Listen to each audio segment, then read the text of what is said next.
کیا آپ جانتے ہیں سب سے بڑا گناہ کیا ہے؟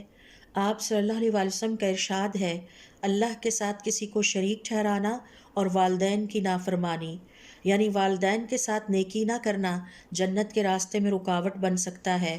امام ابن القیم رحمۃ اللہ علیہ فرماتے ہیں، والدین کی نافرمانی اور ان کے ساتھ بدسلوکی انسان کی ہر نیکی کو ضائع کر دیتی ہے۔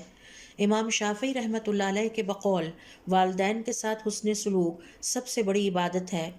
حضرت ابن عباس رضی اللہ تعالیٰ عنہما فرماتے ہیں، والدین کی نافرمانی سے اللہ تعالیٰ کی ناراضگی پیدا ہوتی ہے۔ حضرت ابو ہریرہ رضی اللہ تعالیٰ عنہ فرماتے ہیں، والدین کے ساتھ بدسلوکی اور ان کی نافرمانی شرک کے برابر گناہ ہے۔ حضرت علی رضی اللہ تعالیٰ عنہ کا قول ہے، جب انسان والدین کی نافرمانی کرتا ہے تو اس کی دعائیں قبول نہیں ہوتی۔ یاد رہے، والدین کے ساتھ حسن سلوک والا انسان اللہ کے قریب ہوتا ہے اور جنت کی راہ اس کے لیے کھل جاتی ہے۔